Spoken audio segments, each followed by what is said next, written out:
और सुमिता जी, आप सत्य ये है कि आज यहाँ की मुझे इतनी प्रसन्नता, इतनी खुशी हुई कि हमारी बहनें संचालन कर रही हैं। ऐसा मैंने पहली बार, सही बात है, अपने जितने प्रोग्राम किए अभी तक ऐसा नहीं देखा, और इसके लिए आपको बहुत बहुत साधुवाद और मुझे बहुत खुशी और बहुत प्रसन्नता होती है। इसी के साथ मैं अपनी बात रखना चाहूँगी। बौद्ध धर्म आकाश के समान सबको समेटे है, वह अनंत एवं असीम है।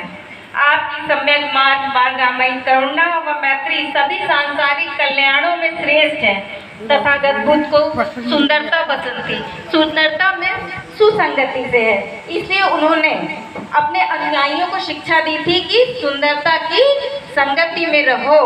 तथागत बुद्ध कहते हैं, मैं कोई दूसरी ऐसी बात नहीं जानता जिसमें इतनी शक्ति हो कि अनुत्पन्न कुशल धम्मों को उत्पन्न कर सके या उत्पन्न कुशल धम्म को निस्तेज कर सके, किंतु ऐसी शक्ति सुंदरता के साथ मित्रता अर्थात सुसंगति में है। जो असुव्यवस्थित ध्यान का अभ्यास करते हैं उनमें अनुत्पन्न बोधि अंग उत्पन्न नहीं होता और उत्पन्न बोधि अंग पूर्णता को प्राप्त नहीं होता। तथागत बुद्ध कहते हैं, सगे संबंधियों की वृद्धि कोई बड़ी अभिवृद्धि नहीं है, किंतु प्रज्ञा की वृद्धि सबसे बड़ी अभिवृद्धि है। तथागत बुद्ध कहते हैं कि तुम्हें इस प्रकार का अभ्यास करना चाहिए कि प्रज्ञा में वृद्धि हो। तुम्हें प्रज्ञावान बनने के लिए अवश्य अभ्यास करना चाहिए, क्योंकि धन की वृद्धि कोई बड़ी अभिवृद्धि नहीं, सभी अभिवृद्धियों में श्रेष्ठ है प्रज्ञा की अभिवृद्धि।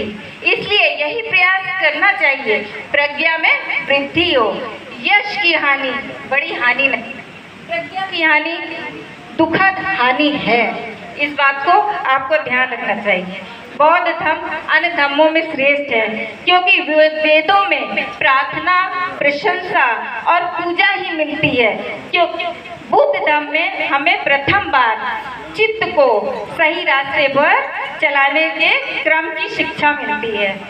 बौद्ध धर्म मानव को मानव के द्वारा कल्याण और उनके विकास के लिए बनाया गया धर्म है। अन्य धर्मों में आप देखते हैं एक व्यक्ति प्रधान है, उसकी कई बातों पर आपको सवाल उठाने का अधिकार नहीं, परंतु बौद्ध धर्म में ऐसा नहीं है। बुद्ध कहते हैं कि किसी बात को इसलिए मत मानो कि ऐसा सदियों से होता आया है, परंपरा है, धर्म ग्रंथों में लिखा है, आचार्य या धर्म गुरुओं ने कहा है।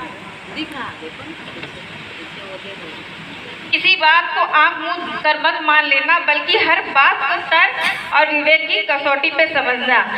इसी समाज का संपूर्ण मानव जगत के लिए कल्याणकारी है तो ही मानना।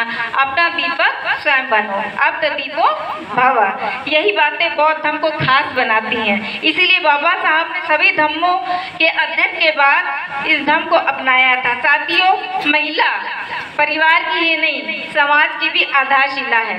बाबा साहब ये बात बखूबी जानते थे, इसीलिए उन्होंने, बाबा साहब ने कहा कि मैं किसी समाज की सामाजिकता का पैमाना वहाँ की महिलाओं की सामाजिकता, वहाँ की महिलाओं की प्रगति से नापता हूँ। बाबा साहब ने कहा महिलाएं क्या नहीं कर सकती इफ दे आर कन्विंस्ड, और महिलाओं ने बहुत सारे काम किए भी हैं। रूढ़िवादी व्यवस्था को तोड़ने का काम किया है। आपके सामने ही उदाहरण है कि महिलाएं, जो हमारी रूढ़िवादी महिलाएं जो छोड़ चुकी हैं रूढ़िवादी व्यवस्था को, वो बैठी हैं, और पीछे हमारी महिलाएं जो अभी इन चीज़ों से निकल नहीं पा रही हैं।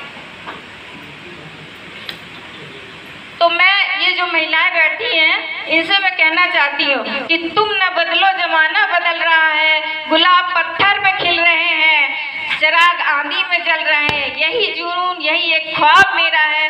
वहाँ चिराग जला दूँ जहाँ अंधेरा है, वहाँ चिराग जला दूँ जहाँ अंधेरा है। साथियों, अनपढ़ होना उतनी बुरी बात नहीं है, लेकिन पढ़ा लिखा होकर अंधविश्वासी, पाखंडी और मूर्ख होना बड़ा चिंता का विषय है। साथियों, शिक्षा वो शेरनी का दूध है, जो पिएगा वो दहाड़ेगा। परंतु शिक्षा किस प्रकार की होनी चाहिए? आज के इस दौर में शिक्षा महिलाओं के लिए खासकर ऐसी होनी चाहिए जो पावर मनी भी आपको दे सके।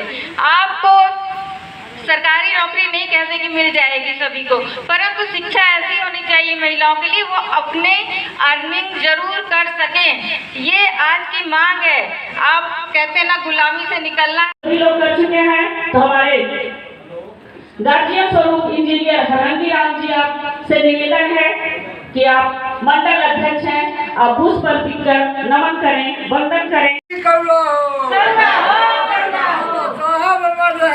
की बदौलत महापुरुषों के त्याग की